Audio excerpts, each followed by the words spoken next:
Ibou ñu dalalaat la waxtaanee beneen mbir muy Fonds Force Covid 19 coow yi mu jur ci secteur yi bëri na nga taxawal nag def taxaw seetlu ci secteur bi la soxla ñett ci ay milliards noonu la. li nga ko waxee noonu la soxna Faty muy koppar boo xam ne kilifa yi dañ ko yëkkati woon jagleel ko ñi yëngu ci wàllu cosaan ak aada fii ci réew mi dañ ci jublu nag mooy taxawu leen gannaaw jafe-jafe yi nga xam ne mbas mii di coronavirus jural na leen ko dañuy teewlu élément bi rek. laata ñuy soobu ci waxtaan. ñu dem seetaani élément bi ci Ibou Diouf def dellu si waat léegi ci plateau Info du matin ci télévision Futurs Médias. mbas mi di coronavirus na sa xel pàcc yu bëri ci yëngu-yëngu askan bi loolee fës bu baax ci koom-koomu réew mi nguuru Sénégal jëloon ay dogal ngir taxawu askan woowee ci ñooñee nag ñiy yëngu ci wàllu cosaan ak aada. njiitu réew mi ginnaaw bi mu jëlee dogalu yëkkati lu toll ci 3 milliards jox ko secteur art et culture. am na fi juróom-ñeenti sous secteur ay pàcc yoo xam ne yi mooy ñii nga xam ne dañuy tëgg ñii nga xam ne dañuy peinture di nataal ñii di fecc et cetera ak ñi nekk ci ay lu jëm ci livre rek ñi nekk ci cinéma ku nekk moo wax leen ne dama bëgg ngeen organiser ngeen wax ma nan ngeen gisee mbir mi nan ngeen bëgg ñu intervenir seen secteur déglu leen ba ñu waxee li ñu wax mu jël ko def ko dogal. koppar bi ñu leen jagleloon toll ci 3 milliards ci séddale boobu nag juróon na coow lu bëri ba tax ay kuréel yu bëri jogoon bokk na ci artistes yu jigéen yi. jox 3 milliards artistes yi donc 500 millions ñun artistes plasticiens art visuel maanaam léegi ñu ne dañuy def sélection pourquoi ñu sélectionné benn pourquoi ñu jënd ay œuvres. xaalis bi pour jàppale artistes yi la ba tey ñun tamit ba ñu nangoo ne sélection suñu xalaat ñun dañu xalaatoon ne artiste bu joxe ñaari heure danañ jël sa benn. ñooñu soxna yi jógoon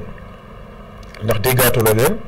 xam naa incompréhension amoon na si ñàkk déggoo ak loo xam ne lii peut-être communication bi dafa desoon rek waaye nañu doxalee wax dëgg yàlla man rafetlu naa ko parce que lu aw yoon la képp koo xam ne kii yelloo woon nga ñu dimbale la. dimbale nañ la ci loolu. ñu bëri tey ñi yëngu ci wàllu cosaan ak aada jàpp ne rek li gën a doon seen jafe-jafe mooy statut artiste bi maanaam kan mooy artiste and kan moo ko nekkul. sañu statut leeragul mooy sañu statut artiste ñu reconnaître ko d'abord parce que pour man ñàkk reconnaître sañu statut artiste moo tax ñu ñuy jiite ba mu moo waral sañu mbirum tey ji ñu ñuy jiite di. am lu ñuy dogal ci sañu loo xamante ne lii ñun ñoo ko moom di ñu dogalal. lu yàgg autorité yi jël décision ba parce que liggéey bi nga xam ne bii techniciens yi waroon nañ ko def nañ ko ànd ak aussi acteurs yi nga xam ne ñoom ñoo ko moom ba juboo ci ñoom ba texte yi pare waaye ñàkkul question de programmation la du yàgg di ngeen ko dégg. dafa jot parce que lu toll si fukki at ak juróom a ngi nii ñuy liggéey ci loolu di ko xaar. na baax lii ñëw bu ñëwee ñu mën a xam kan mooy kan. jafe-jafe yi ñu am ci fonds Covid bi wane na secteur bi encore soxla na lu mel noonu pour réglementer ko ba ñu xam kan mooy kan. ci wàllu caada ak ñi ciy yëngu sonn lool ci jafe-jafe yi bàyyi ko ci mbiru coronavirus loolee tax ñu naan at bi taxu kaa xumb lool ci ay xew-xewu cosaan ak aada. xew-xewu cosaan ak aada yu bëri Ibou dañoo naax saay atum 2020 ak mbas mi moo ko waral. soxna Faty ni nga ko waxee noonu la amee waaye nemmeeku bi nag daanaka am na ci pàcc yu bëri secteur d'activité yu bëri ci biir réew mi amoon nañ boobu jafe-jafe ba tax na kilifa yëkkati woon koppar wu takku ci loolee nag am na pàcc bu ñu jëloon rek jagleel ko ñi nga xam ne ñooy yëngu ci wàllu cosaan ak aada wala culture. ci loolee nag la ñu duppee fonds Covid bu ñu jagleel secteur art et culture. voilà dañuy taxaw ci fonds Covid boobu sax. lan moo ko wundu maanaam daal en quoi consiste ce fonds bi nga xam ne dañu ko alloué ñi yëngu ci wàllu caada. pour commencer ñoom keroog bi mu déglee Ablaye Koundoul mooy directeur des arts moom nee na mënuñ ko jàppee indemnisation maanaam benn genre assistance taxaw ñi nga xamante ne ñoo doon yëngu ci secteur boobu. te ñu xam ne ak mbas mi seen yëngu-yëngu dafa xaw a tàgga tembe ba tax na rek lu bëri ci seen activité mooy loolu te ñu yore ay charge moo taxoon ñu yëkkati enveloppe 3 milliards jële ko ci koppar bi nga xamante ne kilifa yi dégagé woon nañ ko ngir jàppale leen wàññi tuuti conséquences yi nga xamante ne bàyyeekoon na ci période bu difficile boobu ñoom nag nee nañ képp kor artiste fii rek di nga jot sa wàll wala sax jot nga ca wàll ci li nga xamante ne mooy koppar boobu. voilà justement bi ñuy joxee fonds créé woon na fi coow lu rëy. ku ci nekk artiste bu ci nekk mi ngi génn ku ne naan ñoom gisuñu ci seen bopp. léegi est-ce que du remettre un peu en cause statut artiste yi. kan mooy artiste ban fan nga war a mën a jaar ba ñu considérer la comme un artiste. waaw ni ko waxee noonu la amee li ñu nemeeku ci secteur yu bëri fii comme presse bi ñi nga xamante ne ci la ñu nekk dafay jafe tey nga établir li ñuy duppee carte d'identité maanaam nga gis Mamadou Ndiaye ñu ne journaliste la wala artiste la. loolu nag bokk na ci li nga xamante ne moo juróon coow loolu ba tax na ñoom nee nañ sumb nañ liggéey bi techniciens yi noppi nañ. du ñàkk fii ak weer yu néew. kilifa yi taxaw ci daal. entraîneur wala sax jël dogal yi nga xamante ne boo bàyyeekoo ci liggéeyu technicien yi. taxawal ko bu ko defee li nga xam ne rek mooy liggéey boobu di statut artistes yi ñu taxaw ci parce que nee nañ.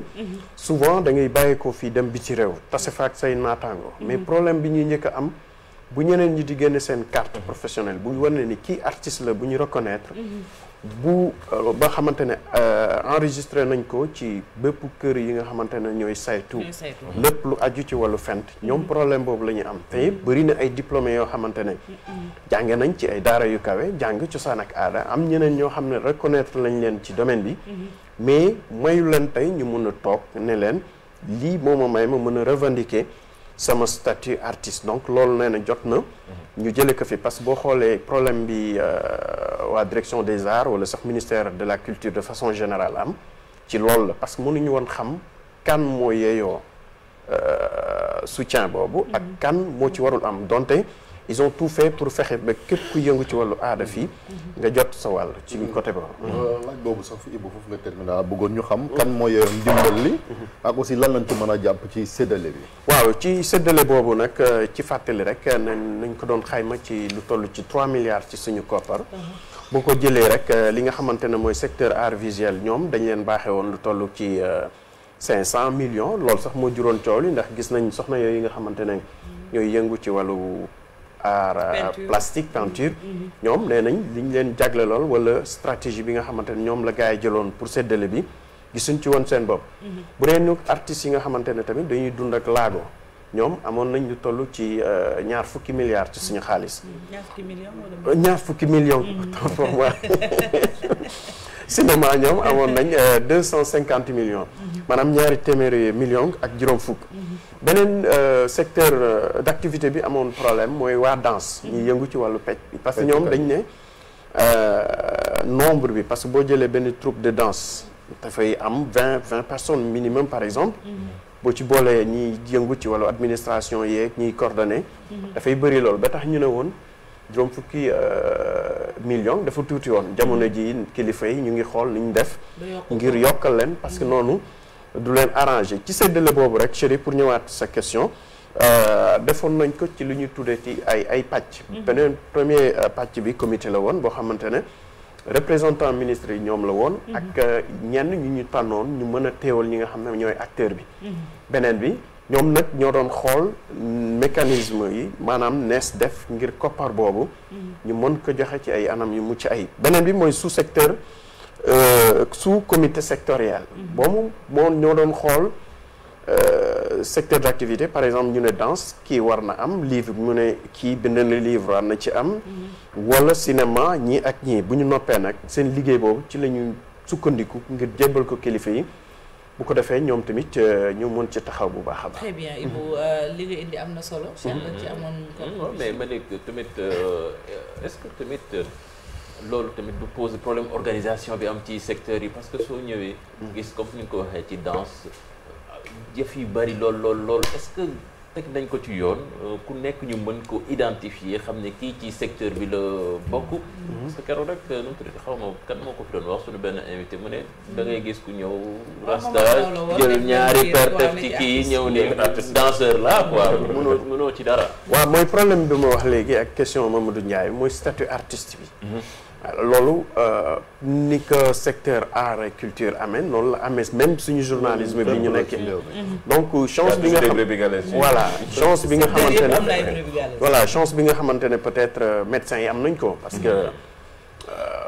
rarement da ngay opérer. voilà donc loolu ñoo ne da ngay opérer. amuñu les acteurs culturels xëy na problème boobu ñoom jafe-jafe la ñu ngi ci études yi. Le directeur Abdoulaye Koundoul nee nañ jot nañ ci def liggéey bu mucc ayib bu ñu jébbal ministre bi. xam naa danañ ko yéegal ci kilifa yi tel que assemblée nationale ak noonu bu ko defee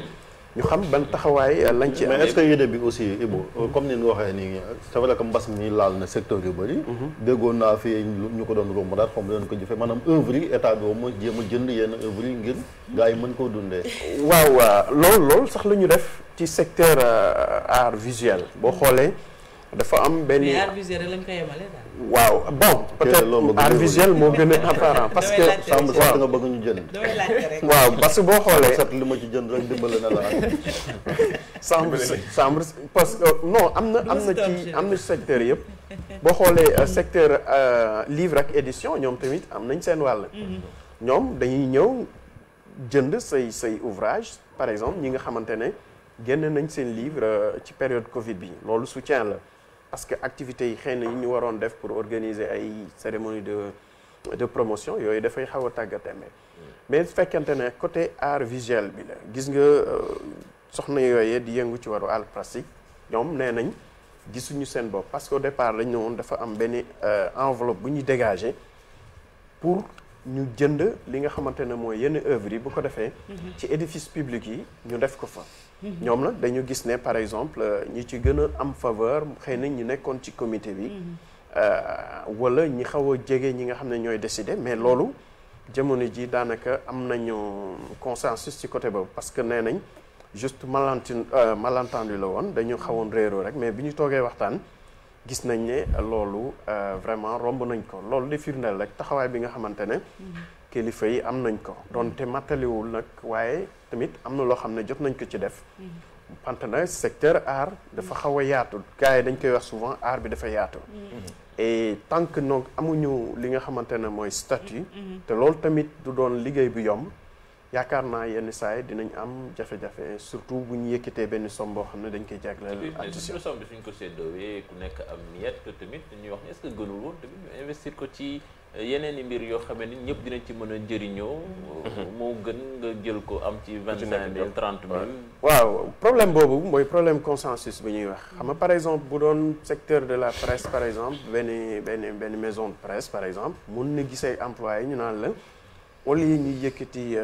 ku ci nekk di la jox ay 20 000 30 40 000 comme niñ ko gisee parce que am na secteur yoo xam ne xëy na liñ leen di jox du mattale. mënoon na tax ñu monter ci ay genre kuréel yuy former gars yi renforcement des capacités. dooleel leen tamit ci ay affaires yu bëri moo gënoon ku ci nekk ñu jox la ko xam ne ay heure nga koy lekk wala benn fan. très bien donc du feeñ mais bon ku ci nekk ak ni nga gisee aussi am na loo xam ne peut-être noonu lañ ci gisee. jàpp ne lépp lu ñu war a def ci côté boobu xëy na kilifa yi la. mais xalaat la woon tamit ñu jéem a xool noonu nees def ngir. fonds boobu mën leen jëriñ ëllëg quoi. très bien peut-être dernière question Ibou mu soxal ba tey ci dem ci wàllum caada Queen Biz dégg nañu dem bu mu ne day coow li daal bëri na yow mi nga xam ne yow yaay spécialiste culture décision boobu nan nga ko gisee dafay bàyyi du bàyyi. voilà. waaw loolu suñu xalaat rek lañ ciy mën a joxe parce que démb on a tout fait pour am ko. moom jotuñu ko. également ak sama manager. Samba Diallo on a tout fait également pour am yenn information yi c'est proche mais jotul antu ba tax rek dañuy ñëwaat ci li nga xamante ne moom souvent booy déglu ay woyam day wax walu jalousie walu méchanceté fiiraange yooyu nga xamante ne dafa am ñoo xam ne lu ne lañ koy wax te moom dafa taxawoon ne dina joxe def kam kàttan ngir bëggal képp ay fanam wala sax melomaan yi moom la boo xoolee message bi mu posté Facebook sax noonu loolu la ci wax nee na moom dafa jógoon pour jox musique lépp temps xam nga dooleem lu ne mais en retour daal gisul cër bi nga xamante ne peut-être mënoon naka am ci ñëpp ñuy yëngu ci wàllu musique ba tax moom nag mu ne dafay arrêté musique leneen li ci xaw a doy waar sax am na sax benn vidéo bu mu dugaloon daf ko génnewaat voilà daf ko génnewaat ci biir message am Facebook boobu nee na du ñàkk fii ak fan yu néew dina ko dugalaat mais uniquement pour ses fans. xam nga bu ko defee tamit ñi nga xam ne jotoon na ko liggéey ci wàllu musique bu mu bëggoon def dernier albumam wala albumam bi waroon génn ni son yooyu tamit nee na dina ko defaraat su ko defee mu jagleel ko ñi nga xamante ne rek ñooy mélomane yi. Mamadou waaw. waaw boo leen moo ci bàyyi mën na nekk tamit mu nekk coup de communication ndaxte actuellement nii lu xew la ak réseaux sociaux yi ak artistes yi. bu yàggul dara gis nañ fi di dund gis tweeté ni dafay bàyyi musique. benn affaire lu bëggoon boo xamante ni mu def benn bruit ci réseaux sociaux yi. mën na nekk loolu parce que. gis nañ ko États-Unis ay yenn artistes yi dañuy wax ne dañuy bàyyi musique jékki-jékki ñu tëggaat ay 5 ans 10 ans après ñu ñëwaat. voilà mën na nekk tamit loo xamante ni communication la gën a yokk seen mbirum jaay beeg jënd beeg njaay mu nekk benn marketing aussi. di waajal album bi quoi. di waajal album mën na nekk. loolu wala seetlu nañu dafay am lu bari ci artistes yi. waaw loolu am na Mamadou wala surtout li suñu mbokku mbër yi di def agir sous le coup de la colère wala da ngay gis ku ci daanu léegi. bàyyi na Lamine Samba du mu bàyyi ba fenn. bàyyi naa teg ci affaire yëpp sànni mais au bout de quelques jours. da ngay ñëwaat xam ne xëy na lii lu waroon am la am. loolu tamit dafa bokk ci li nga wax léegi communication la. par exemple yenn gars yi bu ñu waree génne seen i production da ngay gis ku dugg ci yenn affaire très bien pour fexe gars yi fàttalikuwaat la. su ko defee tamit boo defee sa production gars yi xam. mu gën a jar nuñ ci taxawee mais moom souvent artistes yi dañu naan inspiration dafa metti neexul denc. soo ko amee tu as envie de le partager ak ñi nga xam ne ñoom ñooy safoo li nga def maanaam moo tax ñu jàpp ne day xaw a kii rek waaye mën na am mu ñëwaat. mais comment est-ce qu'on peut comprendre sax mënoo am nekk à la fleur de l'âge quand même di yëngu ci benn affaire ñëpp xamale si muy sa gagne-pain nga jékki-jékki rek nii bàyyi naa ko. waaw ni ma ko waxee léegi ci kii bi moom ci boo liree message bi nga xam ne def na ko Facebook nee na moom léppam la defoon ci musique bi. waaw courage force envie de percer mais moom dafay arrêter parce que dafa seetlu ne dafa am genre méchanceté jalousie fiir loo xamante ne daal mu ngi koy dund chaque fois xëy na moom dafa dem ba gis ne daal mënatul dem mu arrêté waaw mais beneen aspect bi ma ciy wax rek moom di ko Cheikh Tidiane waxee moment bi nga xamante ne mu ngi commencé woon am envol parce que boo seetloo son boobu mu naan c'est la vie am na lu ëpp 1 million de vies donc loolu lu yombul la quoi surtout fii Sénégal bu dee peut-être yeneen artistes yi ñoom pour ñu romb ko en une semaine du dara mais dama gis na rek ak décision bi xëy na dina ci ñëwaat on l'espère mais la presse people